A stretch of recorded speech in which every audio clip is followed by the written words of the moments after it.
Lahat.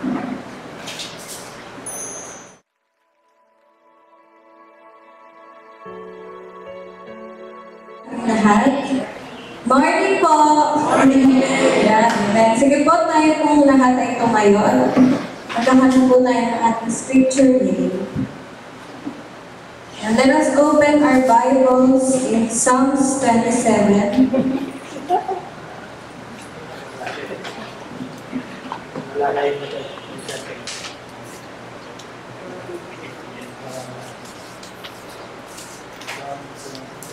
Psalms 27 verses 1 to 14. Magkakaroon po tayo ng salitang pagbasa.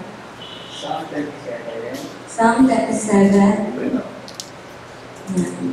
Sige po, simulan na po. Psalms 27 verse 1. The Lord is my light and my salvation, so why should I be afraid?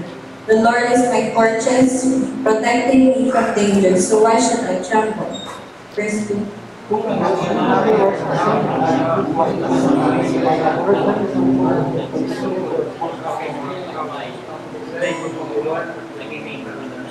Verse 3, though a mighty army surrounds me, my heart will not be afraid. Even if I am attacked, I will remain confident.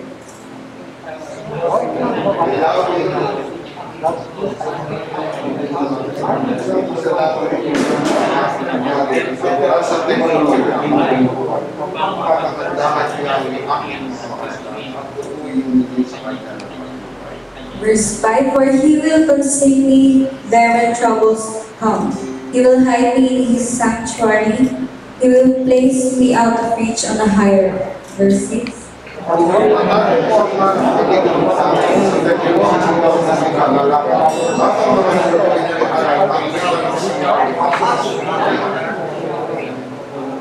Verse 7, hear me as I pray, O Lord.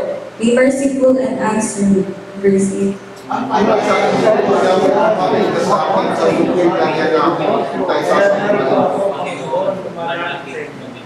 Verse 9, do not turn your back on me. Do not reject your servant in anger. You have always been my helper. Don't leave me now. Don't abandon me, O God of my salvation. Verse 10.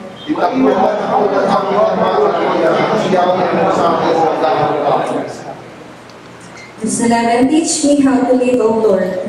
Lead me along the right path, for my enemies are waiting for me. Verse 12.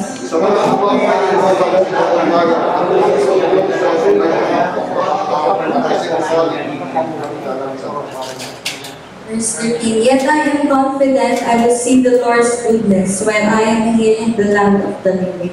Verse 14, sabay-sabay po tayo. Wait patiently for the Lord, be brave and courageous. Yes, wait patiently. Amen. And simple, let us pray. Let us bow on our heads. Yes, Lord, maraming salamat po, God, sa bagay, Lord, binigyan po sa amin. Maraming salamat po sa panibagong mercy naman po na pinagkaloob niyo sa amin, God. And Lord, maraming salamat din po, Lord, sa opportunity, Lord, na nag-gather kami ngayon, Lord, para sambahin ka, God, para malaman po yung kung sino ka, O God, kung gano'ng kabuti sa amin, O God, at kung gano'ng kami ka mahal, O Lord. Lord, kahit nga nga po kayo patuloy, Lord, na prepare sa aming mga puso at isipan, O God. Lord, inisip niyo po kami, O God, at gawin niyo po kaming karapat-dapat para sa iyo maharapan, O God. Lord, kaya na po ang patuloy, Lord, na mag-bless sa aming service ngayon, O God, at patuloy niyo po kaming samahan, Lord, sa umaga nito, O God. We thank you, God. We love you. We praise you, Jesus' name and pray. Amen. Amen. Ayan. Amen. Handa na po ba tayo ng puri sa ating Panginoon? Amen. Sige po, let's sing mahalang kanta.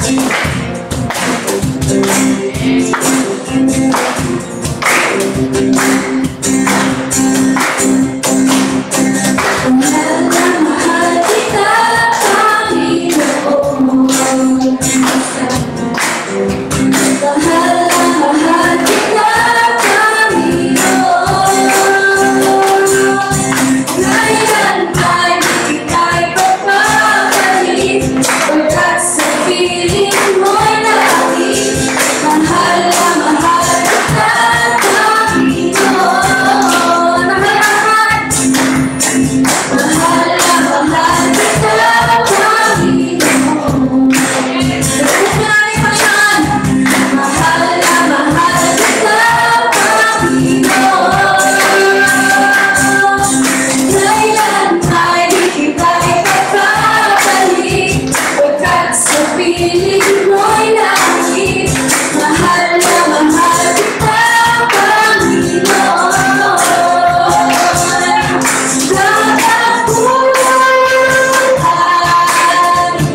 Glorify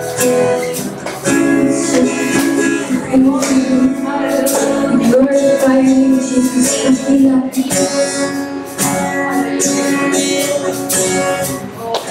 Sing the top. Oh, just the way I to be alive. I'm believing for you, what's alive. Open eyes, something new, something new. Oh, boy, it's so bright, yeah.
Sing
labi, magsasabing ka lamang Jesus, ang Panginoon. Wala pa na ng Diyos, walang katulad mo, lahat ng tuhod sa iyo ay luluhod. Lahat ng labi, magsasabing ikaw lamang Jesus. Ikaw lamang Jesus, ikaw lamang Jesus, ang Panginoon.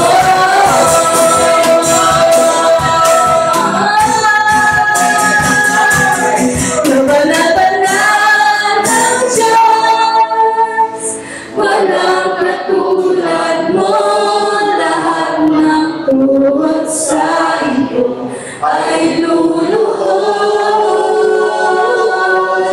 Lahat ng labi, magsasabing ka lamang Jesus. Ikaw lamang Jesus. Ikaw lamang Jesus. Ikaw lamang Jesus. Ikaw lamang Jesus, ang Panginoon.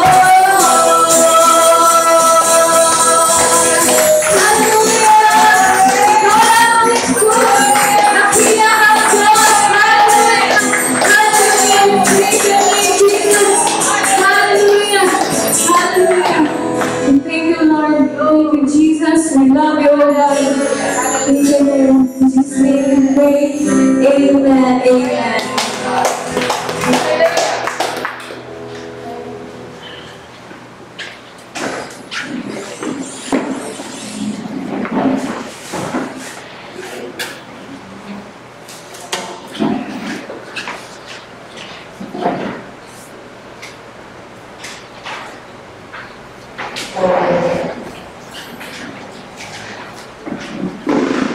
Okay, magandang umaga po. Isang linggo na lang, Marso na. Ang bilis, advance Merry Christmas po. Ninenervous lang. Basta mo pa no?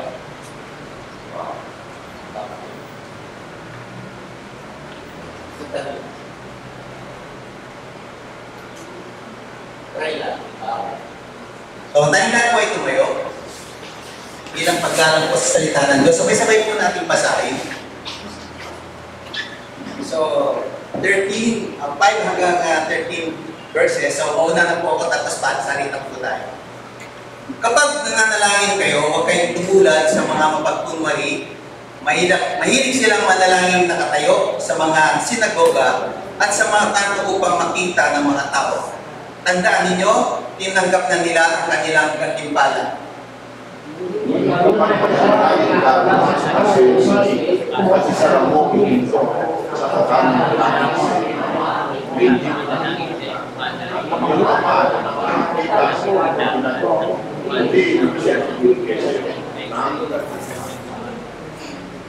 Sa pananalangin niyo, huwag kayong gagamit ng maraming salitang walang kabuluhan, gaya ng ginagawa ng mga hentig. Ang akala nila ay papakinggan sila ng Diyos dahil sa haba ng kanilang sinasabi. Verse 8.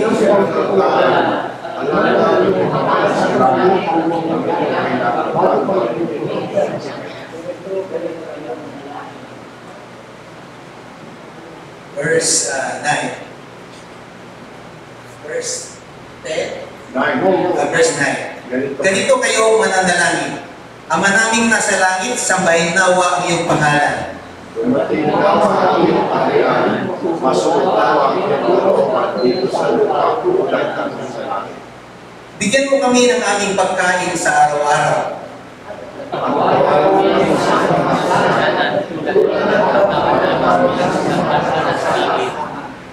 Sabay-sabay po natin basahin. At huwag kami hayaan matukso, hindi ligtas ang kami. Sapagkat sa iyo ang kaharian at ang kapangyarihan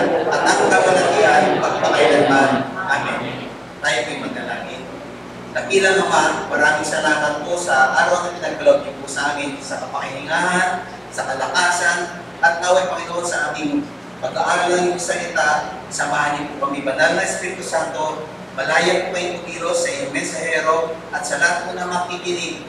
Lord, taglay po namin ang iyong tatak, at alam po namin, Panginoon, na kami ay selyado na ng iyong Banal na Espiritu Santo, at kailanman ay hindi kami pwedeng sirain, guluhin ang kaaway, sapagkat ang Banal na Espiritu Santo ang siyang gumagabay sa amin. Panginoon, cover this place with your most precious blood, and we know, Lord God, lahat po ng aming gagawin ay magbigay ng kalupuran sa iyo, sapagkat ang lahat ng ito ay aming dinadalangin sa pangalan ni Jesus. Amen. Okay, tayo po yung makakapuna. So, nung nakaraan po, si Pastor Sani ang nagsimula. Dinalangay po niya ang Ama naming nasa langit. Si Pastor Kevin, yung sambahin nawa yung pangalan. Si Pastor Mon, nung nakaraan, ay dumating nawa yung kaharian. At ang yung lingkod po, ay pag-aaralan po natin yung 4. Bali, ito po yung ikatlong petisyon. Masunod nawa ang yung kalooban dito sa lupa tulad ng sa langit. So makikita po natin na ang kalooban ng Diyos ay nangyayari na sa langit. Di po ba? Ang dalangin ay tinuturo nito sa atin ay itong kalooban na nangyayari na sa langit ay mangyari rin sa lupa. Ayan po. Yan ay dalangin.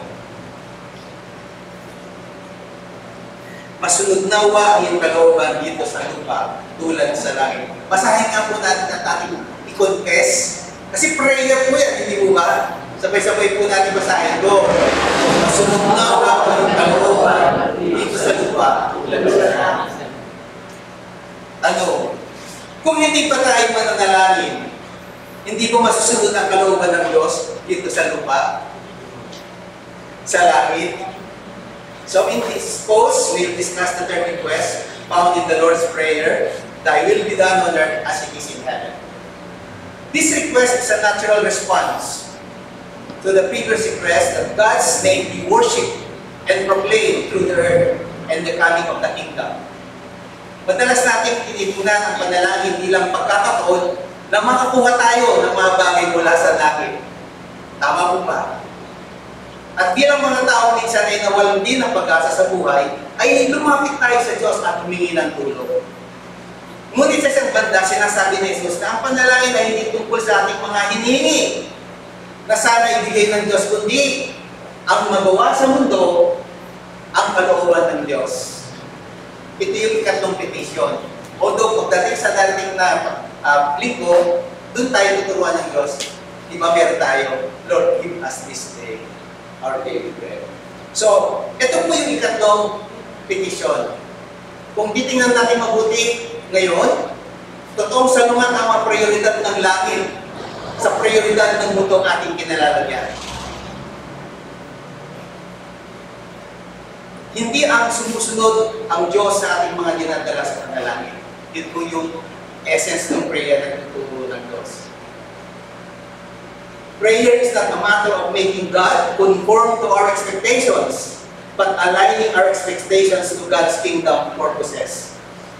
Parang, Lord, give me this, give me that, bring me this, bring me that. Parang, Lord, parang yung contest na, bring me, diba?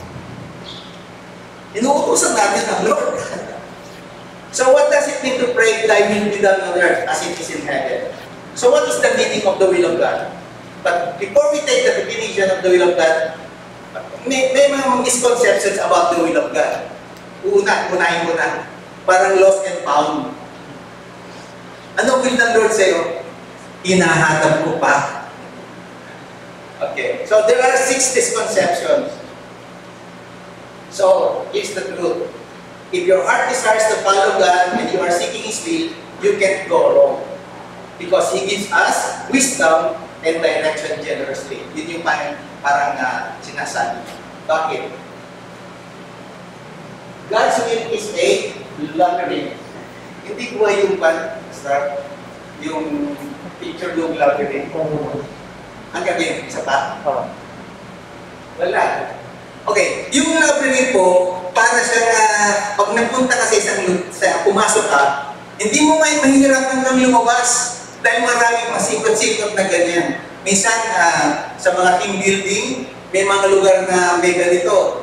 Kung hindi sa simento, isang halaman, yung parang ang hirap labasan. Pumasok, madali pumasok, pero ang hirap labasan. Yun daw ay tungkol sa will of God. Parang gano'n daw ang will of God. Parang labyrinth. Andito ka, tapos ang dahil pasikot-sikot, parang hindi mo siya alam labasan.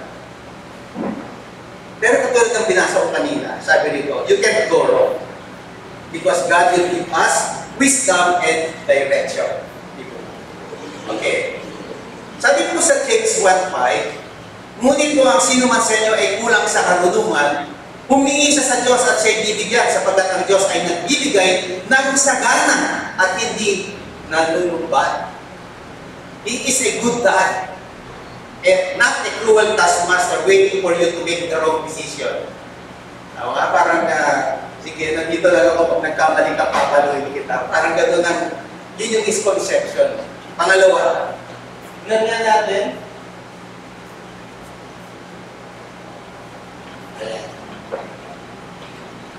Sabi po rito sa pangalawang misconception, isa lang daw yung right path, iisa lang yung tamang desisyon para sa isang tamang career. Kung nagkamali ka dyan, mali ka na. Okay. Don't live in fear of taking the wrong decision because it's not always the clear cut. Oftentimes, God's will is allowing us to choose the wrong decision sometimes. Di ba? Alam naman natin, Romans 8:28. Sino sa inyo ang nagkamali na? At ilang beses na nagkamali? At patuloy na nagkakamali? Sabi nga natin, God is the God of second chances. And many chances. So, sabi po nito, ministry jobs are a higher calling than secular jobs. Naniniwala ba kayo na yung trabaho ng pastor ay mas mataas kaysa sa trabaho mo ngayon? Yan yung concept. Paniparas na naman po tayo, hindi po ba? We need also employees, yung mga bankers, mga lawyers, mga church workers, and missionaries to build this diverse kingdom. Hindi lahat tayo pwedeng pastor. Pag lahat tayo pastor, wala na tayong papastoran. Hindi po ba? Okay. So, kailangan din natin ng mga nanay, mga tatay, mga anak. Hindi po ba?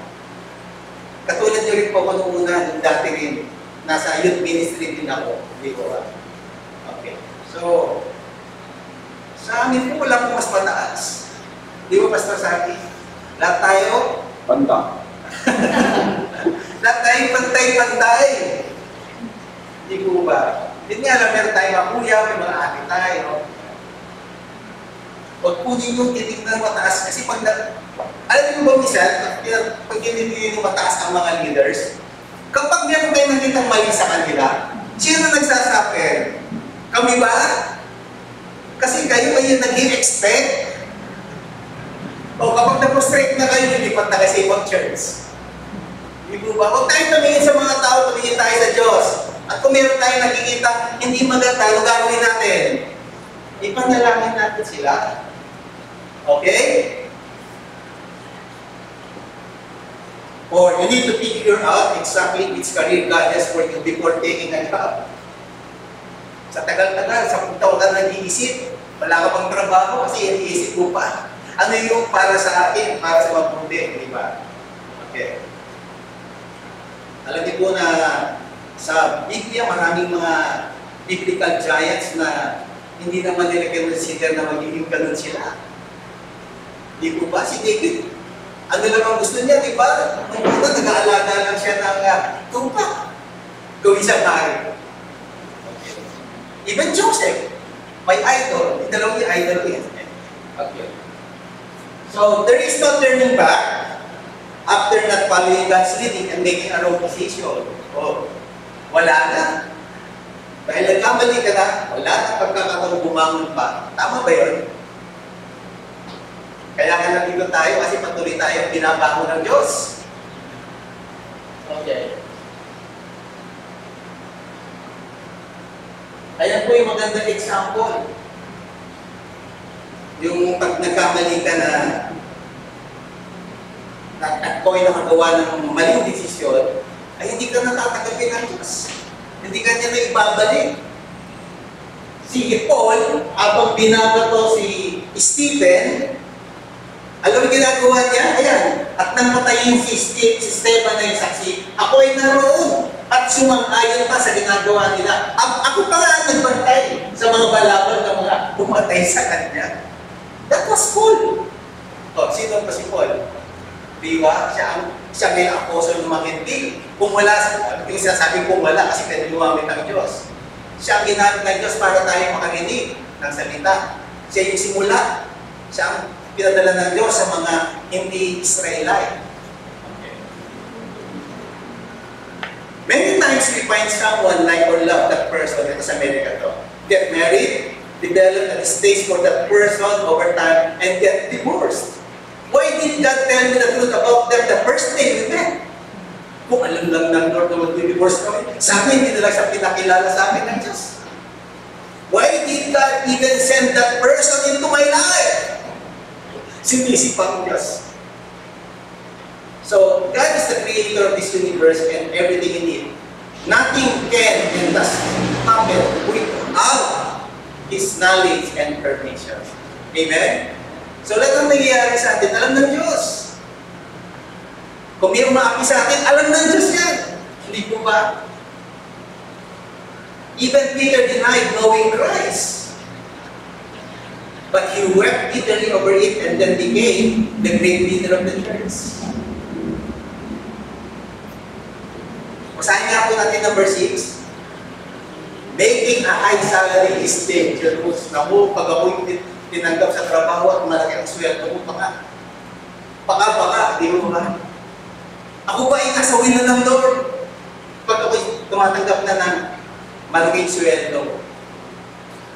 Kasi familiar sa atin yung mga kwento tungkol dun sa, nandito ba? Ayun, the rich people seldom go to heaven. Tama ba yan? Sabi dito kasi sa Matthew chapter 19 verse 24. Sinasabi ko rin sa inyo, si Jesus nagsasabi, mas madali pang makadaan sa butas ng karayo ang isang kamelyo kaysa makapasok sa kariyan ang isang mayaman. O kaya hindi din ng Diyos na tayo yumaman. Kaya yan ay kalooban ng Diyos na tayo mamatay na mahirap. Kasi pag tayo maging mayaman, kapag mahirapan tayo pumasok sa langit. Hindi kalooban ng Diyos yan. Tama po ba yun? Siyempre, hindi po. At madalas, narinig natin yung sa 1 Timothy 6 verse 10. The love of man is the root of all evil. Sabi po rito, kung sobra-sobra na ang iyong kayamanan, give generously. Amen? O, kaya Pastor Juan. Ano? Give generously. Ako bibigyan mo. Okay. So what's the meaning of the will of God? Actually, nung nauna na to na tinuro ni Pastor yung eternity, eternity past. So lahat na nangyayari kung eternity past hanggang ngayon, kalooban ng Diyos. Kasi plinado na nila yan. Kasi siyempre, hindi pwedeng nagplano lang yung isang persona. Sinasabi na tatlo sila nagplano, God the Father, God the Son, and God the Holy Spirit. Even during that time, nandun na kahit hindi pa siya nagkakatawang tao, nandun na siya. Okay. So, the will of God includes everything that God desires or wishes to happen in heaven and on earth. As a result, He has planned what He wishes to occur. Lahat pa nangyayari ngayon kasama sa plano ng Diyos ay COVID-19. Yung pandemic na yun. So makikita po natin, kung tayo mga Kristiyano, we live by faith, we trust God, at naging topic na natin yung dati pa, God is sovereign. God is in control. Di po ba katulad na binasa po natin, nothing can and does happen without His knowledge and permission. Ano man ikaw ngayon, nangyari yan kasi pinahintulutan ng Diyos. Kung ikaw ay pinanganak na gwapo at maganda, pasalamat lang tayo. Di po ba? Kasi kalooban yan ng Diyos. Say amen! Okay. So, topic po natin, after that short introduction, basahin ka po natin ulit. Masunod na ako ang kalooban dito sa lupa. So, marami pong mababasa sa Biblia tungkol sa kalooban ng Diyos. Will ng Lord. May pinili lang po akong tatlo at pinag-pray ko po ito sa Panginoon. Dahil alam ko po na itong tatlong ito encompasses all the things na kailangan natin malaman tungkol sa kalooban ng Diyos. Una po, basahin po natin. Number 1, that we should be filled with the Holy Spirit. Naniniwala po ba kayo na kailangan natin ng banal na Espiritu? Imagine po kung kailangan natin ng Diyos Ama, kailangan natin ng Diyos Anak. Yung Diyos Anak po lagi po yung kasama sa preaching because this is the gospel. Without the gospel, there is no salvation. And without salvation, hindi po tayo makakapasok dun sa spiritual kingdom na tinuro po ni Pastor Mon. Because ang susi ay yung gospel. Eh sino po ba yung bida sa gospel? Di po ba? Silang tatlo rin. Di ba? God sent. Kaya nga yung sa John 3:16, lagi kasama ang God the Father. Sino ang nagpadala? Sasabihin kasi ninyo, ang gospel ay si Jesus na lang. Hindi po. Laging tatlo po tayo yung God the Father, God the Son, and God the Holy Spirit because we'll start it by eternity past. Nakita na nila na ang tao ay babagsak. Pagkakasala at magiging magulong kanyang buhay. At ang mundo ito, dahil magulong kanyang buhay, pati ang mundo, magiging magulo rin. O vice versa. Naging magulo ang mundo, kaya naging magulo ang tao. Naging magulo ang tao, kaya naging magulo ang mundo. Nakita mo ng Diyos niya. Kaya yung gospel, it's the power of salvation. Kaya may salitang salvation. Tayo, gagamitin natin yung salitang swerte. O palitan natin, pinagpala. Tayo mga nakupo rito ay pinagpala. Sapagkat nakalinga, nasumpungan tayo ng Diyos, tinanggap natin siya bilang Panginoon tagapagligtas. Kaya tayo ngayon ay napabilang sa spiritual kingdom. Without the spiritual kingdom, wala tayong spiritual knowledge. Lahat ang pinag-aaralan natin, spiritual to. Hindi to physical. All what we need is spiritual thing. Sabi niyo po si Amen. Amen. Kung si Kristo sinabi nga, sa Biblia sinabi, hindi lang sa talapay nabubuhay ang tao, kundi saan? Sa bawat salita ng Diyos. Eh nasaan po bang tunay na salita ng Diyos? At sino nagtuturo ng salita ng Diyos? Hindi po ba tunay na iglesia? Say amen if you believe that JICC and true church. O if JICC and true church, we're blessed. Dahil ang pinapakain sa atin dito ay hindi lang pinapay, kundi spiritual na pagkain. Kayo ay napagpapala every time na kayo ay narito at nakikinig ng salita ng Diyos. O, hindi po ko pagpapala yun. Spiritually, God is moving in this place. Hindi siya gumagamit ng magagaling na tao, mga mega preachers. Sino ba ginagamit ng Diyos? Ordinary people. Amen? But these ordinary people are shouting the help of the Holy Spirit. Without the Holy Spirit, hindi po natin matatanggap yung spiritual food. Say amen. Magiging malnourished lang po tayo rito. Di po ba? So, napakaganda po na that we should be filled with the Holy Spirit. Sabi nga po sa Ephesians chapter 5 verse 17-18, pasahin nga po natin sabay-sabay. Huwag kayong manghinangan sa halip unawain mo kung ano ang kalooban ng Panginoon. Huwag kayong maglasing sapagkat sisirain naman niya ang inyong buhay. Sa halip ay dapat kayong patuspos ng Espiritu. Dati po akong maglalasing. Sabi nga ng mga tagapatang dito, ay maglalasing ka. Magbarik na tayo. Ano yung isa ka magbarik? Mga batang po, kaibigan ko yan. Di ka? Sabi po rito, being very drunk can be dangerous. It can cause seizures, dehydration, injuries, vomiting, coma, and even death. According to Stephen Broad, author of Buzz, The Science and Lore of Alcohol and Caffeine, sabi niya rito, alcohol is like the hand grenade or a bomb. It blows up and goes everywhere. Alam niyo, pag pinabasa ko ito, sinasabihan ko yung sarili ko, pinanap ko ng asawa ko sino ako. Nakauwi nga po ako sa bahay na hindi ko alam kung paano nakauwi. Okay. Pag sinabi mo nila, 1 round lang tayo, 1 round.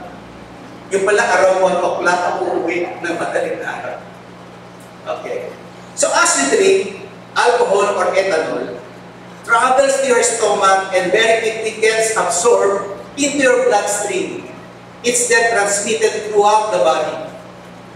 Your body responds to alcohol as if you've taken a very nasty poison and it's geared to get rid of it. Ito po. The liver now begins the process of breaking the alcohol down. It produces an enzyme called alcohol dehydrogenase, which converts alcohol into acetaldehyde. Acetaldehyde, which is thought to play an important role in a hangover, is then broken down into acetic acid. If you drink more alcohol than your liver can process, you start to get drunk. Ayun, pag sobra-sobra na, hindi na kaya ng liver, nalalasing na. So how quickly you get drunk is dependent on a number of factors, such as how much you've eaten beforehand. Kaya dati si Brother Bong ay smart. Bago kami iinom, ako ay sisimple muna, kakain muna ako, babalutan ko muna, sabi, balikan mo daw muna yung tiyan. Ayan. So while alcohol is known to be a depressant, it actually has 2 different phases. The first phase, an hour or so of drinking, you're going to experience stimulating effects and euphoria. Alcohol reduces your inhibition and will release a little dopamine. The brain's big reward molecules are you going to feel good.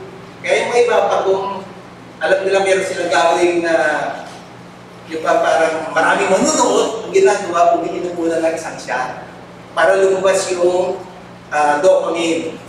Doon nawawala yung kanilang kahit, yung parang hindi na sila nagiging mahiya. Kaya. Then the depressing effects kick in. You had a few more glasses and then you're becoming clumsier. You're not reacting to situations as quickly and your vision can start to get more blurry. This is when the alcohol starts affecting other parts of the brain, exerting the depressing effects.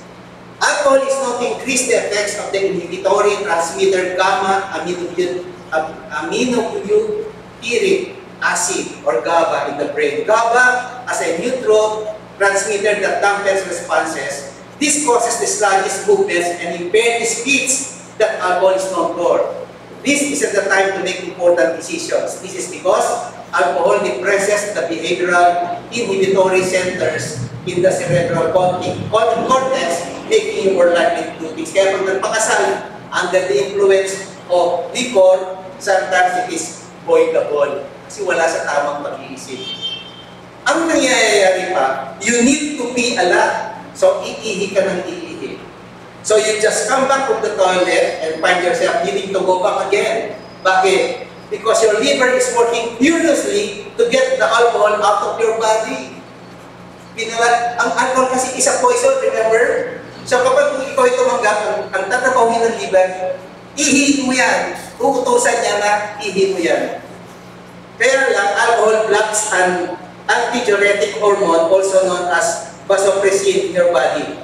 Vasopressin normally keeps the kidneys from excreting too much fluid by telling the kidney to reabsorb water. Kaya yung kidney, siya naman ang naapektuhan din. So as vasopressin is blocked, your body start excreting more liquid from your body than you're actually taking in from the beer or wine. So you end up dehydrated, and that's a big reason for hangover. Yeah. So ang sinasabi ko rito, instant na magpakalasing tayo ay magpapuspos na lang sa Espiritu. Amen po ba? So alam ni Jesus, no? Na tayo ay manginginom. At sinasabi niya, O ngayon, magpapuspos na lang po tayo sa banal na Espiritu. So, as an example, as an example, Jesus was filled with the Holy Spirit. Yan po ay matatagpuan sa Isaiah 61 verse 1. Ang sabi po niya, ang Espiritu ng Panginoong Yahweh ay sumasa akin sapagkat ang kanyang hinirang. Sinugo niya ako upang dalhin ang magandang balita sa mga inaapi, upang pagalingin ang mga sugatang puso, upang ipahayag sa mga bihag at sa mga pinagbo na sila ay lalaya. Maraming salamat po sa mga taong lumapit sa atin at nag-share ng salita at tayo'y nakalaya. Yung mga taong nag-share sa atin ng salvation, ng gospel, pasalamatan po natin sila. Sapagkat alam po natin, sila'y sinamahan ng Espiritu Santo. Amen? Kung hindi po sila nag-share, di ba lang po tayo ngayon dito? Ilalim po ba kung sino mga nag-share sa inyo? Okay. Kung si Jesus ay napuno, ay napuspos ng banal na Espiritu, ganun din po, ang sabi nito, we need the Spirit to produce Christ-like character. Ay kung wala po banal na Espiritu sa atin, kahit na pong gawin sa atin ng gobyerno, ng asawa natin, ng mga kaibigan natin, hindi po tayo magbabago. Amen? Yan po sinasabi sa Galatia 5:22-23. Sabi ko rito, subalit ang bunga ng Espiritu ay pag-ibig. Tingnan niyo, walang Espiritu, walang pag-ibig. O di parang puros na lang hatred. Kagalakan. Alam niyo po ba na sa mundo lalo po ngayon, maraming tao po nadidepress. Kasi nakasanayan nilang mga bagay, wala. Yung happenings, sabi nga nila, masaya ka na kasi merong happenings. Masaya ka na dahil nagagawa mo dati mong ginagawa. Ngayon kung wala tayong mga yun, kung wala kang pera, mas mahirap ang buhay ngayon. Hindi ko ba kung ang kasiyahan natin ay nakadepende sa mga kaibigan. Virtual na lang. Video call na nga lang minsan. Walang sine, walang park, walang travel. Kapayapaan. Alam niyo po, buti nga po walang nadidepress sa atin. Amen? Marami pong nadidepress ngayon. Karamihan po ang mga nadidepress tatay. Kasi nakikita nila, naghihirap yung pamilya nila. Walang magawa yung tatay. Kaya paano yung mga tatay, mga nanay na tatay pa? Hindi po ba? Pagtsaga, kabaitan, kabutihan, nakaparan, kahinabunan, at pagtipigil sa sarili. Kita niyo po yun? Sige lang po pwede magbigay doon. Do you have the Holy Spirit? So let the Holy Spirit work and give us this produce. Amen? Nabili ko. Balik po ako. Ayan. So now let's go to spiritual gifts. So these spiritual gifts,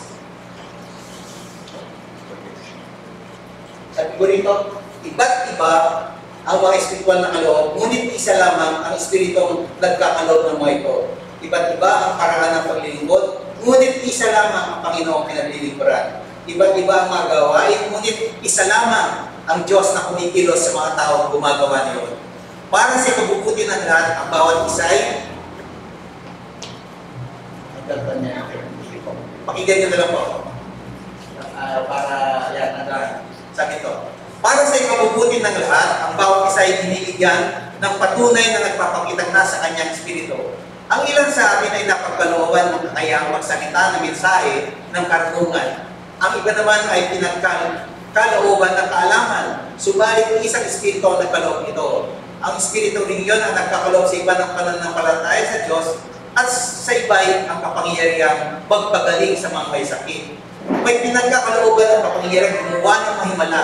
Sa iba naman ay kakayahang magpahayag ng mensahe mula sa Diyos at sa iba ay kakayahang kumilala kung aling kalooban mula sa espiritu at kung alin ang hindi.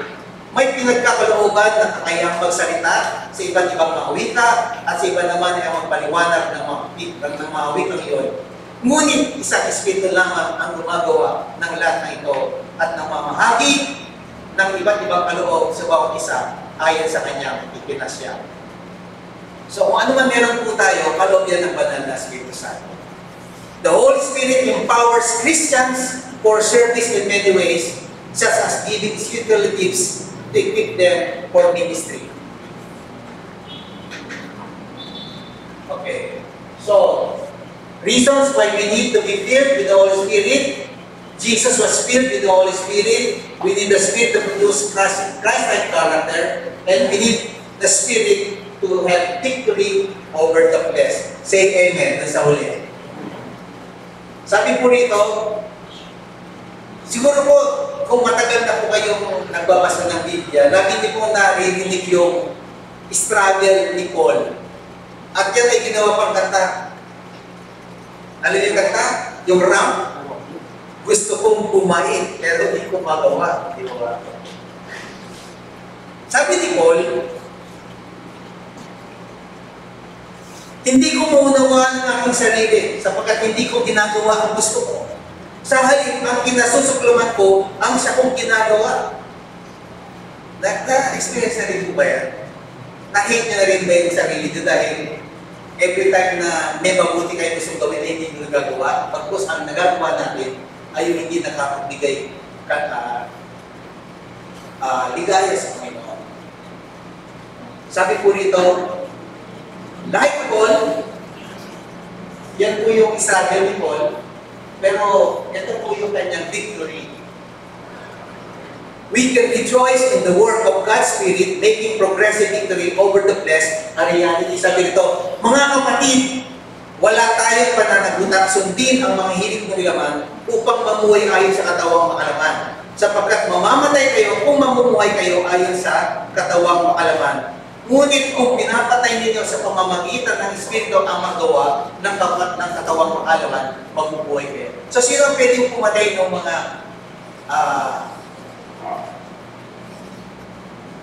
mga gawang kalaman? Sino pwedeng pumatay? Diba, Espiritu po. Not our efforts. Not even our own decision. Sometimes not even our prayers, di ba? It is because of the Holy Spirit that will kill our fleshly desires. Napagtagumpayan ni Pagod. Okay. So, una po that we should be filled with the Holy Spirit. Sino po sa inyo umaasa-masa ngayon na kailangan po natin mapuno o puspos na banal sa Spirit? Kalooban po yan ng Diyos. Amen. Pangalawa po kalooban niya. Basahin nga po natin that we should be sanctified. Basahin po natin. Okay. Kalooban. Actually sa English po. Okay. Sabi po sa English, sa simula niya, sabi niya, for it is God's will that you be sanctified. Yan po yung English. Pero basahin po natin sa Tagalog. Since ito po yung kalooban ng Diyos, sabay-sabay po natin basahin. Kalooban ng Diyos na kayo'y maging banal at lumayo sa lahat ng uri ng kalahayan. Maging dapat.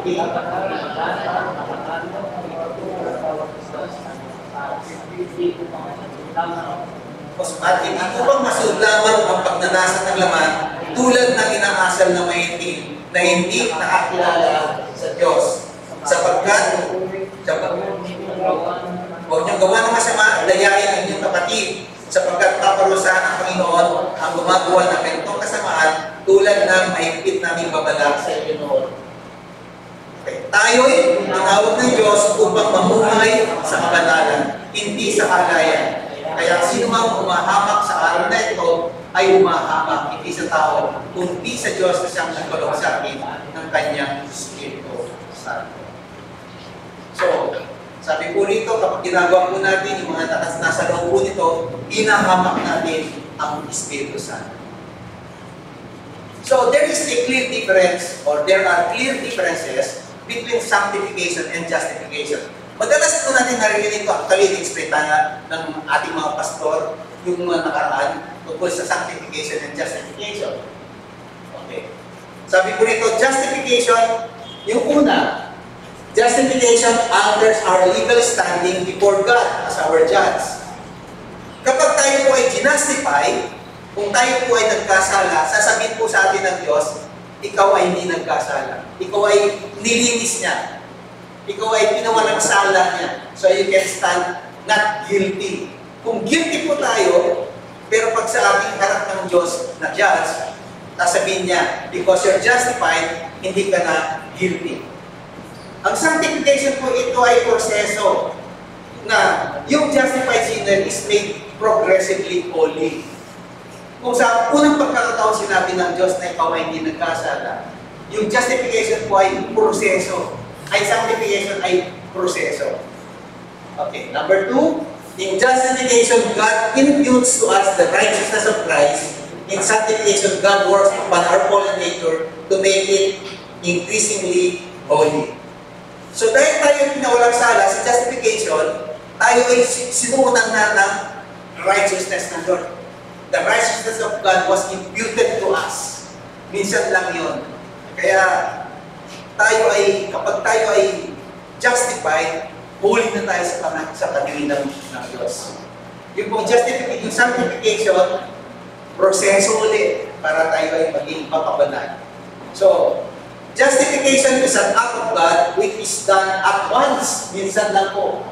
As soon as He pronounces us not guilty, when we believe in Jesus Christ for salvation.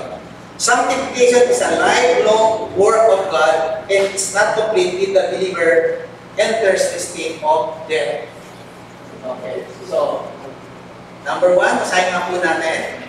Sanctification is a lifelong process. So, habang nabuhay po tayo, nag-undergo po tayo ng pagpapabanal ng Diyos. It is a progressive work in which the believer grows in holiness. Each particular Christian is at a different stage of this process so that some are more advanced in holiness than others. Yeah. So, sabi nga po ng mga ibang pastor, pabilisan na lang tayo. So, in the process of sanctification, we are called to cooperate with God. Ang sabi nito, work out your own salvation with fear and trembling. Hindi po work for your salvation and work for your salvation. Ang sinabi po, work out. Okay. Sa atin po, kapag kayo po ay nag-GG o nag-exercise, ang tawag po dyan ay working out. At saka ligtas na po kayo. Hindi po kayo laging inililigtas. Minsan lang po ang kaligtasan. Kaya hindi po pwede sabihin, work for your salvation. Mali po yung English na yun.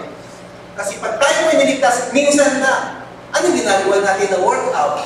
Parang nag-workout ka. Alam mo na kapag ikaw ay nag-workout, pagiging malakas ang iyong katawan, di po ba lumalaki ang katawan ninyo? So yung nag-increase, dati 5 pounds na, ngayon 10 pounds, 15 pounds. So we are working out. Ang sabi rin po dito, work out your salvation. Ano po bang ginagawa natin ngayon pag nag-pray po tayo, nakikinig tayo ng salita ng Diyos, nakikihalubilo tayo sa mga kapatiran natin? This is part of your working out. Sabi po dito sa Filipos 2:12, kaya nga mga minamahal, tulad na yung buong pusong pagsunod ng ako'y kasama pa niyo, lalo kayo maging masunurin kayo ako'y malayo sa inyo. Ito yung sinasabi niya. Pagsubikapan yung maging ganap ang iyong kaligtasan ng may lubusang paggalang at pag-ibig sa Diyos. Okay. So meron po siya 2 aspects. The principle of working out salvation has 2 aspects. The first pertains to personal conduct, to faithful, obedient, daily living. So ito po yung sinasabi sa 2 Corinthians 7 verse 1. Mga minamahal, yamang pinangako sa atin ang mga bagay na ito, alisin natin sa ating sarili ang lahat ng nakapagpaparumi sa ating katawan at sa ating espiritu. Sikapin natin mamuhay na may ganap na kabanalan at paggalang sa Diyos. Sabi po sa 2 Corinthians 7, setting your minds on things above, not on things that are on earth. Tapos po sa Colossians chapter 3 verses 2 to 3, ang mga bagay na panlangit ang isa-isip ninyo, hindi ang mga bagay na panlupa, sapagkat namatay na kayo at ang inyong buhay ay nakatago sa Diyos kasama ni Kristo. Alam ko, napakaganda na minsan ay nare-remind po tayo ng binabasa natin. Kasi minsan, may mga bagay po tayo hindi natin dapat ginagawa. Hindi po ba? Alam po natin yung mga bagay ng mga panlupa na yun. mga kasalanan. And then the second aspect of working out one's salvation is perseverance or faithful obedience to the end. Dito po, sabi, salvation has 3 dimensions: the past, present, and future. The past dimension is that of justification. The present dimension is sanctification. And the future aspect is glorification. So, sabi nga, yung ating salvation ay mas makukumpleto na pag tayo ay nasa glorified body. Okay.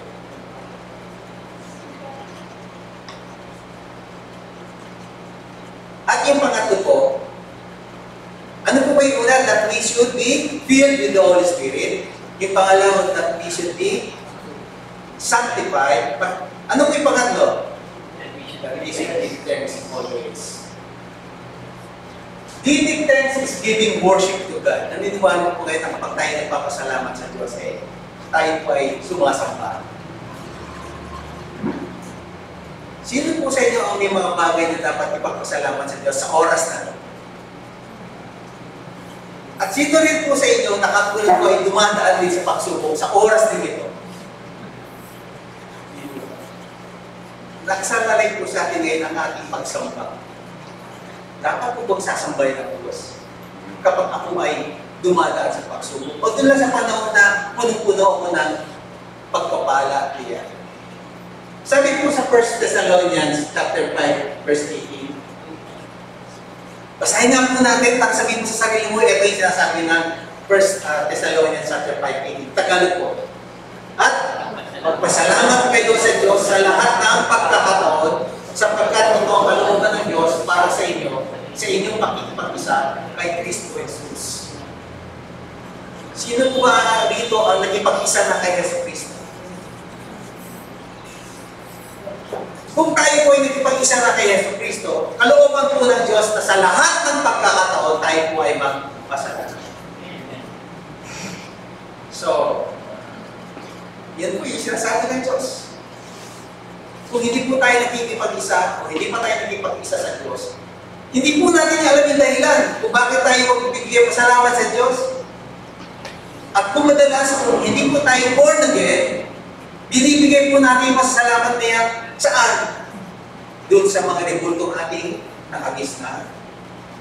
Doon sa mga taong nagturo sa atin ng mabubuti, utang na loob ang tawag doon. Marami tayo pinagpasalamatan. Salamat doon sa number na yun. Nagising ako, may number ako na binaya ako nanalo. Di ba? Our thanksgiving is addressed not to God, but sa ating mga kaisipan na nalukuban ng sabi nga ng kahangalan. These things are foolishness na dinadala natin kasi hindi pa tayo nabigyan ng bagong kapanganakan. So, kanino tayo magpapasalamat? Sa Diyos. Sabi po rito. So, tingnan nga po natin. Sabi po sa Psalm 34 verse 1, basahin nga po natin, I will bless the Lord at all times. His praise shall continually be in my mouth. Di po ba? At all times, in goodness, in bad, in sickness, siyempre, kailangan magpasalamat tayo sa Kanya. Kasi yung sinasabi ng Salmo. Ay, pangalawa, rejoice always. Ibig sabihin, kahit marami kang problema, ang sinasabi sa pangalawa, mag-rejoice. Hindi po ba, kasabi ng muto, kahangal na naman ginagawa mo, ang daming problema, dapat ka magsaya. Ay, sinasabi ng Biblia, in so doing kasi, kaya ka nag-rejoice in the Lord because you are thankful. Ito po, kahapon. Tama kahapon po. Kailangan kumuha ng NBI. Last ko kumuha ng NBI by 2014, so wala akong original. Hindi ako makapag-online. So, parang mag-undergo ako ng first-timer na application. Eh, siyempre po pag first-timer, ang daming pila. Di po ba ibang pila ng renewal sa pila ng first-timer? Ang dami namin first-timer. Kasama po ko. Haba ng pila, hanggang siguro po parang maglalans na yata. nung kukunin ko na yung result, syempre doon ako nakalagay. Balik ka sa March 1 kasi merong hit. May problema yung aming NPI. Syempre kung pag ano parang, ay, ano ba yan? Yun, ginagawa mo itong preaching na to. Para sinasabi sa akin, o pagkatapos mo makuha niya, mag-rejoice ko ba? Magpapasalamat ko pa sa Diyos. Parang ina-apply ka agad. Merong application ka agad. Ano yung sabi ko? Lord, all things work together for good. All things work together for good because you love me. It will turn good to me. Why? Kaya paglabas ko, Lord, thank you, Lord. Pag may ko nagutom ako kumain ako, parang, can you rejoice when things go wrong in your life? Di ba hirap? Kaya kailangan natin yung Holy Spirit to do that for us. Sabi dito, these verses, yung dalawang yun, teach us to give thanks, not just when we feel like it, or when things are good, but when we don't feel like it, and when we are going through trials, let's rejoice and give thanks to God. So meron daw pong 2 reasons bakit kailangan natin magpasalamat. Ayun, that we should give thanks always. So there are 2 reasons. Una, God deserves our thanksgiving. Does He really deserve? Amen. Sabi doon, God deserves it because of who He is. Sino ba siya? Sabi sa Isaiah 6 verse 3, kaya nga pag tayo nag-worship, sasabihin ko, He deserves to be worshipped with splendor. He deserves to be worshipped with your mind. Ibigay mo yung the best. You know why? Because sabi sa Isaiah 6 verse 3, Holy, holy, holy is the Lord of hosts. The whole earth is full of His glory. God is holy. He is in a higher and different class than us. God is awesome. Di ba? So when we come to worship the Lord, let's give our best. He deserves it. Amen? Amen. O, okay yung punta rito, pag nag-worship na, nanonood lang kayo. Sinasamba ninyo, sinasamba namin. Sinasamba namin, Diyos na makapangyarihan. Huwag niyo gawing panoorin, sumama kayo. Alam niyo pa yung nanonood? Isa lang dahilan ko. Ayaw ng Espiritu niyo mag-worship. Why? Kasi hindi pa yung Spirit namin ang nasa Spirit ninyo. If this is your first time na makasama sa gantong pagtitipon, nagsasama-sama po ang Espiritu namin kasi we are born again. Our spirit na dating patay, ngayon ay buhay na. At ang buhay na Espiritu ay nag-claim, nagkaklamo, nag-crave to worship God. We are not doing this para ipakita lang sa tao. We are doing this because we worship the true God because He deserves to be worshipped. Okay. God deserves thanks because He created all things. Sabi dito sa Revelation 4 verse 11, ito yung lagi natin narinig natin ng lugar tayo ng Revelation, sabi ito, worthy are you, our Lord and God, to receive glory and honor and power, for you created all things. And by your will they existed and were created. And we exist because God chose that it be so. Okay. And then 3, God deserves thanks because He saves us.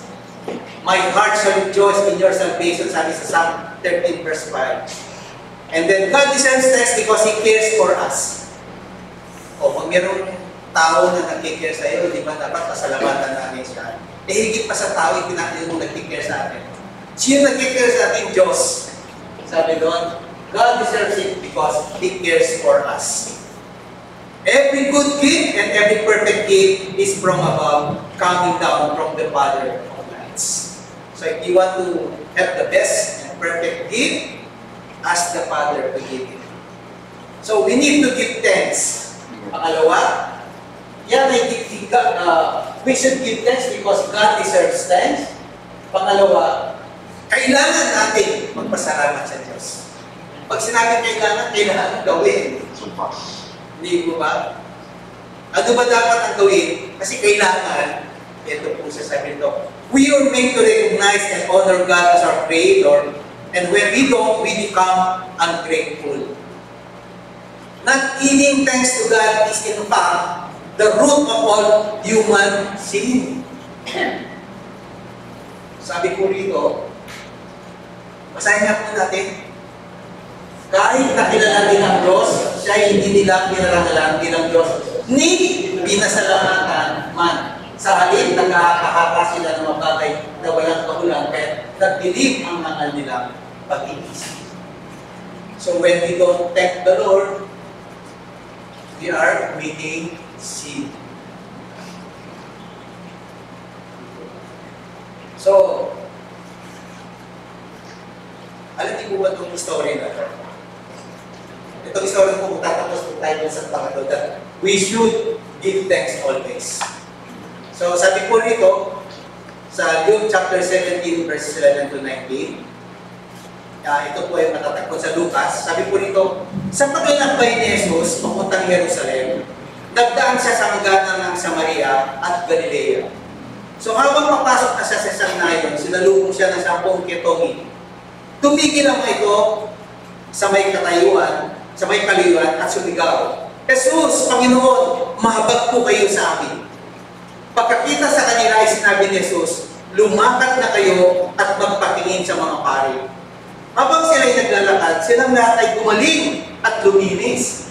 So yung mga ketongin, because when they heard the word of Jesus, sila ay gumaling at luminis. Nang mapunan ng isa na siya ay magaling na, 10 sila, di ba? Yung isa, nagbalik siya upang sumigaw ng pagpapuri sa Diyos. Nagpatira pa siya sa paanan ni Jesus at nagpasalamat. Ang tao ito ay isang Samaritano. Samantala yung mga nakasama niya ay mga Israelites. Sino yung bumalik para magpasalamat? Samaritano. Tapos ito, hindi ba't 10 ang pinagaling?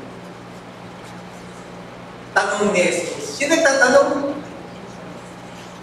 Sabi niya, nasaan ang siyam?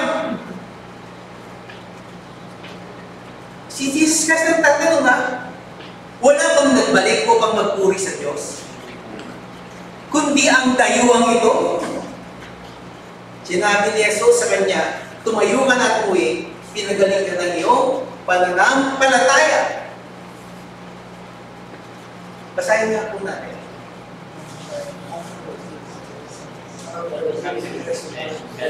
Basahin na po natin ulit. O hindi po ba linggo-linggo na nanalangin tayo? Pag nagbe-benediction po rito, kasama ko kayo tumatanggap ng blessing. Kaya ako pag benediction, nakataas ang kamay ko eh. Hindi po ba nalalakad lang? Kung si Jesus ay nagtatanong, nasaan ang siyam? O sinasabi niya, nasaan yung masalamat ng siyam? Hindi ba pinagaling mo sila?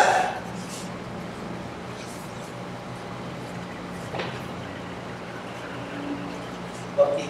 So, natapos na po natin yan. Gusto ko lang kung tapusin din yung sermon ko using Romans chapter 12, verses 1 to 2. Nandiyan ba, kahit po kong basahin. Okay, basahin ko na rin po para habang yan. Pakinggan niyo na lang po. Kanina po kasi yan po yung hindi ko talagang basahin. Sabi nito, kaya nga mga kapatid, alang-alang sa masaganang habag ng Diyos atin, ako'y nakikusap sa inyo na ialay ninyo ang inyong sarili bilang isang handog na buhay, banal at kalugod-lugod sa Diyos. Ito ang karapat-dapat na pagsamba ninyo sa Diyos. Huwag kayong makiayo sa takbo ng mundong ito. Sa halip, hayaan nyo baguhin ng Diyos ang inyong pag-isip upang maunawaan ninyo ang kanyang kalooban. Depende kung pinag-aaralan natin. Ano ba ang kalooban ng Diyos? Sabi rito, hayaan nyo baguhin ng Diyos ang inyong pag-iisip. Renewing of your mind. Upang maunawaan ninyo ang kanyang kalooban. Sa gayon, magagawa ninyo kung ano mabuti, kalugod-lugod, at ganap na kalooban ng Diyos. Yan po ay sa Romans chapter 12, verses 1 to 2. So may requirements po siya, di ba? So, Paul started it by beseeching or begging. Nakikiusap si Pablo, sabi niya, I beseech, I beg that you surrender your lives to God, including your will. In so doing, He will transform us. No surrender, no transformation. Yun po ang requirement ng Diyos. Di po ba Diyos may condition? Bago po i-transform ang mind mo, surrender mo muna sa akin. The Bible speaks of various kinds of minds. Because the mind is made of our feelings and our thinking. Madalas na pag sinabi sa Old Testament lalo na, ang isip at ang puso, madalas iisa lang yan. Minsan isipin mo nga, may pag-iisip pa yung puso. Di ba pag-iisip ka sa mind? The reasoning and judgment ay iisa lang. Even yung thoughts. Kaya ito yung sinasabi ko sa Titus. Ay sa Corinthians, sabi ko rito, and I, brethren, would not speak to you as to spiritual people, but as to a carnal, as to babes in Christ. So kapag tayo hindi ko malalayo yung sinasabi, para mababaw lang, ang tingin niya sa sarili natin ay babes. Pag babes, carnal pa lang. Di ba? Madalas hindi mo maintindihan yung mga lalalim kasi nga, baby ka pa, ang kailangan mo gatas pa lang. I fed you with milk and not with solid food, for until now you are not able to receive it. And even now you are still not able, for you are still carnal. Okay. So, dun muna po tayo. Wala Tagalog ng English siya. Wala po.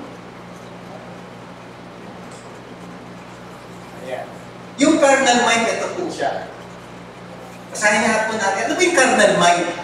Ayan, sabi ko. Kaya nga kapag tinunang tao kanyang pag-isip sa mga hilig ng laman, sila ay nagiging kaaway ng Diyos sapagkat hindi siya nagpapasako sa batas ng Diyos at sadyang hindi niya ito magagawa. Katulad nga po yung sinabi natin kanina, gusto kong bumait pero hindi ko magawa. So, ang sabi po rito, sa binasa po natin sa 1 Corinthians, how can we discern the will of God? Paano rin po natin mag-discern?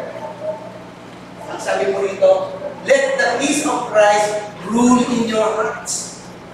Pagkariin niyo sa inyong puso ang kapayapaan sa loob ni Kristo, sapagkat yan ang dahilan kung bakit kayo tinawag sa isang katawan. Ano ba yung kapayapaan na yun? Ang kapayapaan ng Diyos ay hindi kayang maunawaan ng tao ang siyang mag-iingat sa inyong puso at pag-isip dahil sa inyong pakikipag-isa kay Kristo Jesus.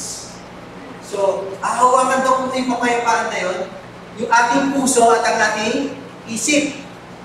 Kung tayo ay nakikipag-isa kay Kristo. Baliktarin natin. Kung tayo po ay nakipag-isa na kay Kristo, aalagaan ng Diyos yung ating puso at isip. Amen. O kung hindi pa tayo nakipag-isa kay Kristo, hindi niya maalagaan yung ating puso at isip. Ano ngayon ang stato ng ating puso at isip? Carnal siya. Hindi po nakikipag-usap ang Diyos sa carnal. Kasi mayroong strife, may pag-aaway. At kapag ganun po yung sitwasyon, wala po tayong kapayapaan. Kung babalik-balikan lang natin. Ang sabi, let the peace of Christ be with you so that you can discern the will of God. Ito po pinag-uusapan natin ang will ng Diyos. Ang kalooban ng Diyos. Okay. Wala na po. Okay. Pwede po ba tayo tumayo? Ito po kusang tapusin. Ito tamang-tama si Pablo po, sabi niya. Bilang pagtatapos, mga kapatid, lagi niyong isa-isip ang mga bagay na karapat-dapat at kapuri-puri. Mga bagay na totoo, marangal, matuwid, malinis, kailig-ilig at kagalang-galang. Isagawa ninyo lahat ng inyong natutunan, tinanggap, narinig, at nakita sa akin. Sa gayon, sa inyo ang Diyos na nagbibigay ng kapayapaan. So, gusto po ba niyo ng kapayapaan? Kung gusto po natin ng kapayapaan, isipin na po natin yung mga bagay na karapat-dapat at kapuri-puri. Ang pag-aaral po ba ng salita ng Diyos ay karapat-dapat? Ang salita po ba ng Diyos ay nagbibigay sa atin ng marangal, matwid, malinis at kainit-init at kagalang-galang ng buhay. When we do these things, we are surrendering our lives to God, including our will. When we surrender our lives, including our will, wala nang dahilan para hindi tayo kausapin ng Diyos. Kasi sinusurrender mo na ang buhay mo, o lalo na ngayon pag may marami kang problema. Lord, surrender na ako sa iyo. Binibigay ko ang aking sarili sa iyo. Sa tanong ko po sa inyo, hindi po ba pahalaga ng Diyos yung ginawa natin? Wala po naman siguro ama na nagbigay ng mabuti sa kanyang anak na hindi i-appreciate ng Father, di po ba? When we surrender our lives to God, tayo po ba'y nagsisi? Nagkamali po ba tayo ng pinuntahan? At sinabi natin, Lord, sana hindi ko nalang binigay yung buhay ko sa iyo. God deserves to be worshipped because He cares for us. Kung marami po kayong narinig sa preaching kanina, isa lang po yung gusto kong matandaan natin. God deserves to be praised because He cares for us. He cares for your salvation. Kapag ang buhay po natin ay hawak niya, hindi po niya tayo pababayaan. Dumating po ang pagsubok, ang buhay po natin ay in Christ. Nakatago tayo sa kamay, hindi tayo on lang. Tayo ay in Christ. Hawak po niya ang buhay natin at hindi po niya tayo pababayaan. Say amen. Amen. Tayo po malaki mo na lang. Lord, maraming salamat po na alam po namin, marami po rin po sa amin ang naghahanap kung ano po yung kalooban po ninyo sa amin, Panginoon.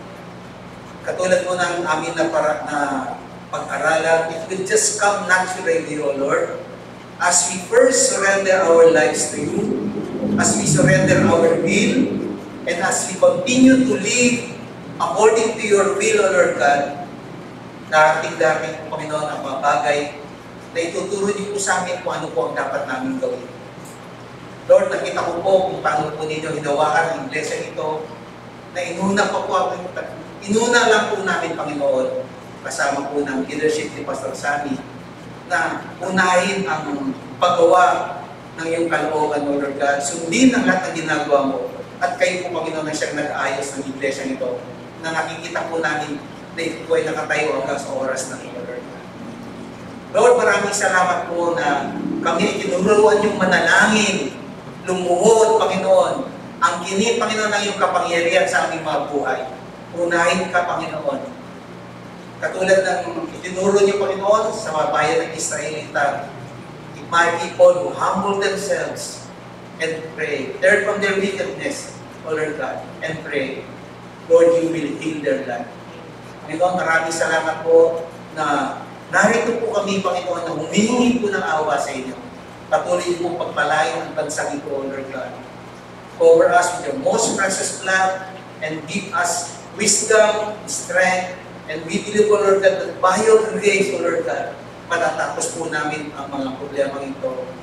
And we claim also Romans 8:28, all things work together for good to them who love God and are according to your purpose. Lord, bless us, O Lord God, as we continue this series, O Lord God, na tunay nga po, Lord, ikaw na aming Diyos ay sinasamba po namin ang ngalan mo. At Lord God, we pray that as we worship your name, O Lord God, you will give us, O Lord God, teachings about how to worship you and how we are going to do your will, O Lord God, in our lives. Bless us, O Lord God, so that your kingdom will come. We know, Lord God, that we belong already in the spiritual kingdom, and we pray for your kingdom to come, O Lord God, that eternal kingdom And continue, Lord God, to bless our relatives, our parents, our brothers and sisters na hindi makasama sa spiritual kingdom, O Lord God. Lord, move mightily in our families, O Lord God, that they will know also that loving Savior, O Lord God. Panginoon, tinataas po ang bawat pamilya na nire-represent namin. Kung meron ka, Panginoon, na hindi po nakakilala sa inyo ng totoo na kayo ang Diyos na nagliligtas, O Lord God. Ang turong katotohanan na tama, galing sa Biblia, at galing sa banal na Espiritu. Lord, i-extend po ang kamay po sa mga pamilyang ito, Lord God. Ibuhin po ninyo, Panginoon, ang mga kapatid, magulang, asawa, at kamag-anak namin na hindi pa nakakilala sa iyo. Sila man, Panginoon, isama mo sa iyong spiritual kingdom. Bless us, O Lord, and bless the remaining time in our Sunday service. Bless us, O Lord. This we pray in our Lord's, in the name of our Lord Jesus Christ. And everybody say, Amen.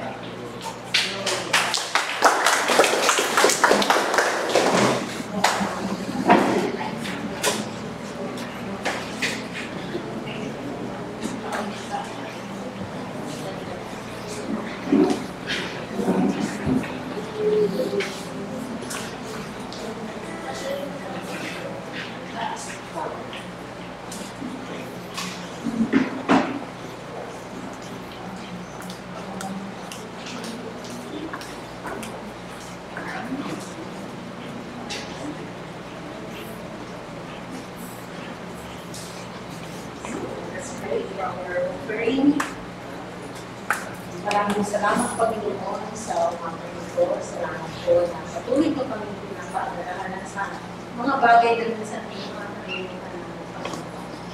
Lord, thank you for this day. Salamat, Panginoon, na alam namin kayo ang patuloy na muna sa aming mga buhay. At Lord, we thank you, Lord, our offering for you. Patuloy mo nga po na bigyan ng panahon at freedom ang bawat isa makapagbigay at makatulong din lalo na po sa mga needs ng church, Panginoon. Lord, alam namin na kayo nagbibigay sa bawat isa ng trabaho, ng kasalanan sa buhay, ng mga blessings, Lord. At ito ay isa lamang sa mga pinapaalala mo sa amin. Magtutuloy kami na magbigay sa iyo, Panginoon. Magbigay ng offering ay isang freedom, isang bagay na kung saan ito rin, in-test nyo po, Panginoon, kung paano namin din kayo pasalamatan. Kaya patuloy namin kayo, Panginoon, na sinasamba through our offerings. We do, Lord, na po mag-bless ng bawat isa, lalo-lalo na po sa church nito. Lord, even our prayers, Lord, our petitions, mga po, kayo po nakakaalam ng nasa parts namin. Hindi na namin ito na isusulat sa ngayon. But Lord, nandito ang inyong mga anak. Patuloy kami nagpapagaling sa inyo, Panginoon. Give our full trust in you. At alam namin, Lord, bibigyan niyo po ng kasagutan ng mga kaibigan nito. We bless you and thank you. In Jesus' name we pray. Amen.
So, naalala ko po tuloy, habang nagsasalita si Pastor dito, na nung mga maliliit pa yung aming mga anak, at tinuturuan namin silang manalangin, o di ba? Nagtatanong sila, bakit? O di ba? Hindi, everything na meron tayo, pagpasalamat natin yun sa Lord.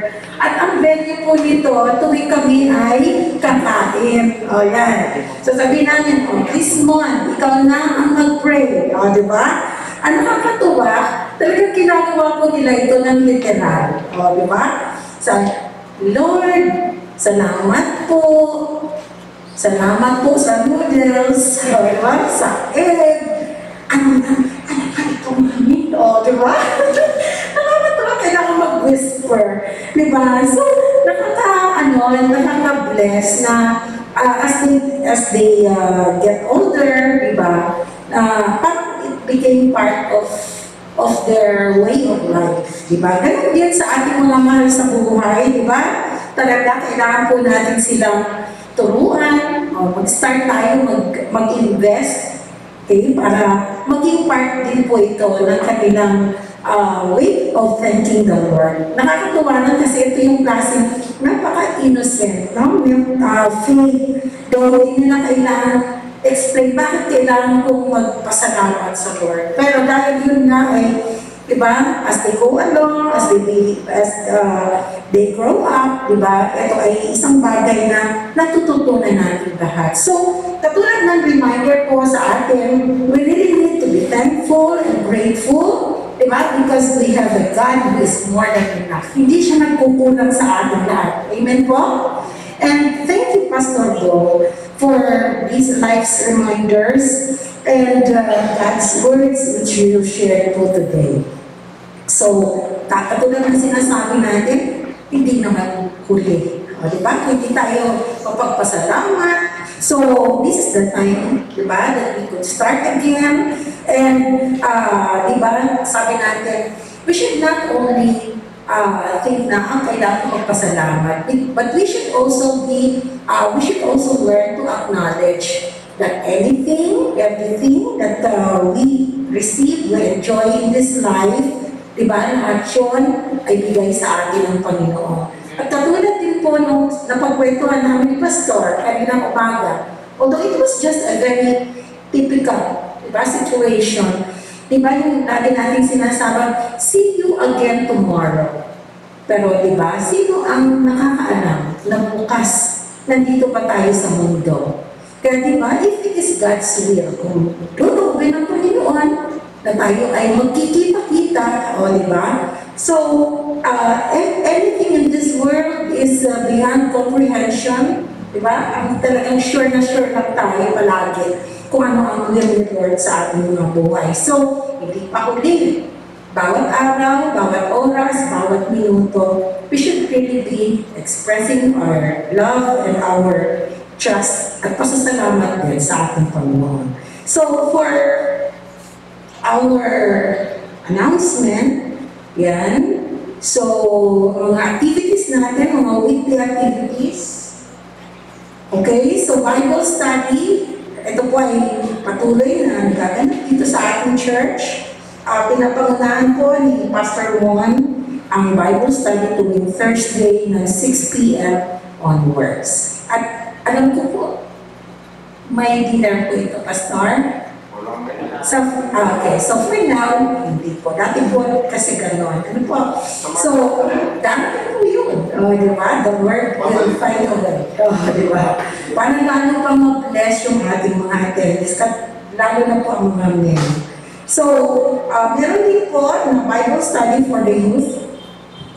Ito po ay online via Zoom every Friday 6 p.m. So, we are inviting lalo na yung ating mga attendees na mga kadalagahan dyan, mga kaibigan, ni Sister Fatima. You are invited. Ito ang pinapangunahan po ni Pastor Kevin. So, letters, number 3 na activity na nakalagay po dito.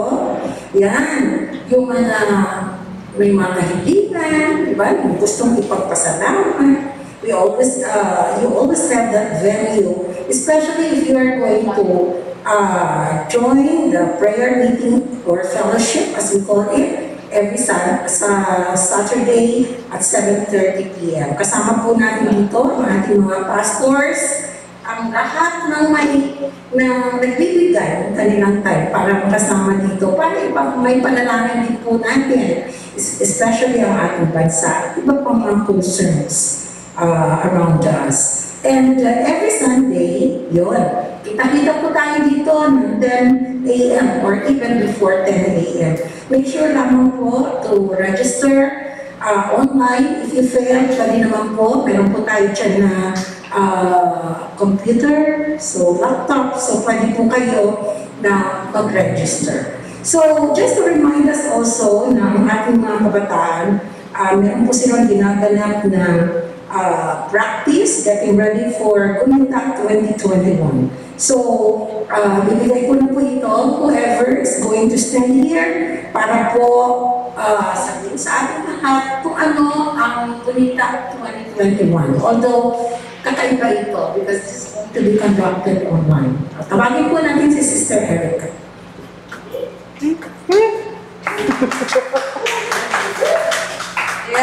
Ayan, so, ayan po, isang sabi po kayo on behalf of, youth, sumama ka.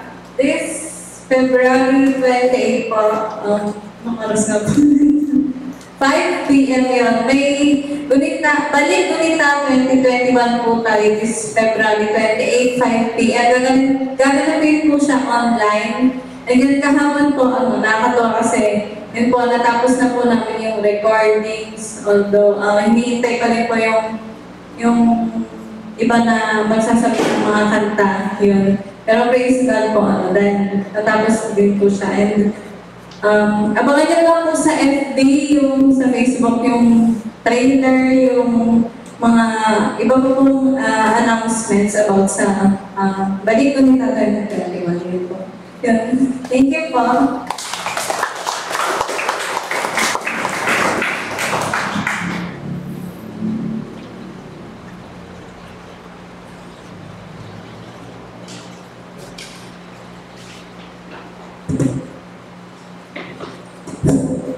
Kayo po rin ng Panginoon, kayo po ba'y napagpala ng mensahe ng ating Panginoon sa umagang ito na inihatid ni Pastor Bong? Ay palakpakan natin ang Panginoon.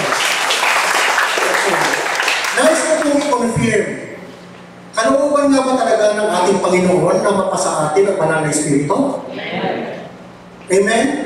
O kalooban niya. Kasi kanina, gusto ko pong susugan yung binanggit kanina ni Pastor Bong na dito sa church, sa JICC, pantay-pantay tayo. Di ba? Pantay-pantay tayo kasi ang ating posisyon kay Kristo equal. Equal. Bakit? Babalik ko rin yung tinanong mo sa inyo. Kasi iisa ang Espiritu ng Diyos na sumasa atin at sumasa bawat isa sa atin. Kaya pagdating sa posisyon natin kay Kristo, pantay. Pastor, paano lang tayo nagkakaiba-iba sa function? May tagapagturo, may nagpapastor, may umaawit, may instrumentalist, iba-iba. Yun lang tayo nagkakaiba. Pero sa paningin ng Diyos, in terms of our position in Christ, pantay. Sapagkat ang banal na Espiritu ay iisa na sumasa atin. Amen. Kaya purihin ng Panginoon. Sabi ng James chapter 5 verse 16, tama yung James 5:16, no? Santiago, kabanatang 5, talatang 16. Magsabi doon, the prayer of a righteous person is availeth much or powerful and effective.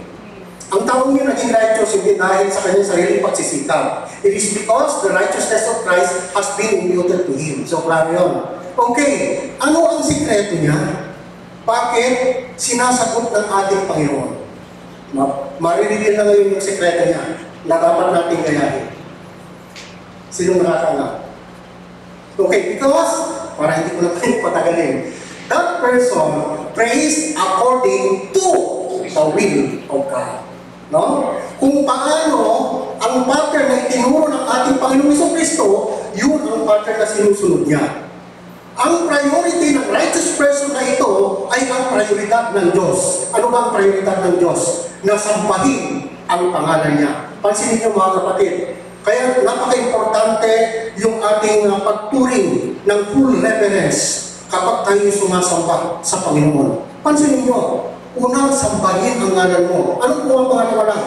Ang kaligtasan ng kaluluwa. Di ba sabi doon, mapasa amin ang harian mo, ang pag-ahari na sa atin, ang pag-ahari siya sa atin, doon lang tayo naliligtas, doon lang tayo magkakaroon ng salvation. Pangalawa lang yun. Mas nangingibabaw na sampahin natin ang kanyang pangalan. So yun ang dapat nating tatandaan. Yun ang priority ng Diyos. Kaya sa ganung pattern tayo tinulungan ng ating Panginoon.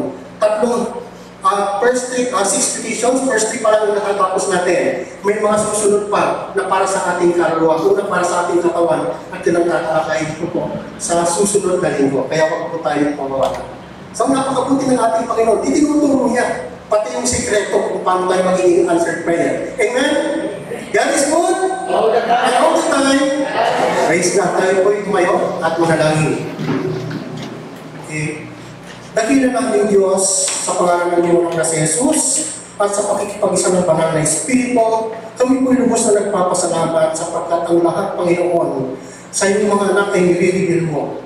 Tinuturuan mo kami, Panginoong Diyos, unti-unti, nang sa gayon, Panginoon, we will be able to be bear that Christ-like character, Panginoon, sa aming mga buhay. Turuan mo po kami, Panginoong Diyos, na lalo pa na mamalapit, Panginoon, sa iyong banal na pangalan, sa iyong banal na trono. Sa gayon, sa bawat araw ng aming buhay, Panginoon, ay maging prioridad namin ang prioridad mo. Na patuloy ka namin sambahin, na patuloy na ang paghahari mo ay aming pong ipamalita, na paghahari, Panginoong Diyos, o magitan ng gospel ay aming pong maibahagi sa aming kapwa, na ang kaligtasan ng mga kaluluwa ay lagi, Panginoon, na nasa aming isipan, sa aming puso, na ito ay patuloy namin ginagawa sa bawat araw ng aming buhay. Panginoon, continue to reveal yourself, O God, through your word sa iyong mga anak.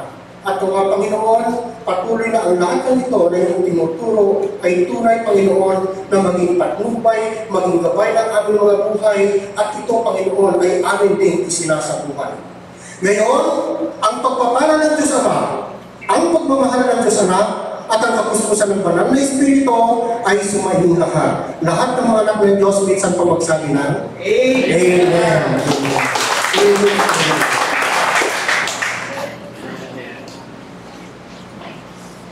Pastor Eric na ito ay ngayon medical na kasagalan kasi kung body ko kailangan parang bilising na sa bilising.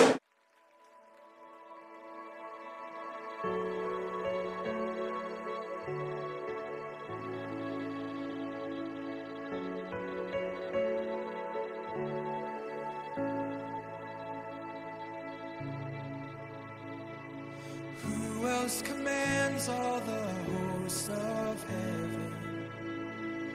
Who else can make every king bow down? Who else can whisper and darkness trembles? Only a holy God. What other beauty demands such praises? What other splendor outshines the sun? What other majesty rules with justice? Only a holy God. Come and behold the one and the only. Cry out, sing holy, forever a holy God.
would offer his only son.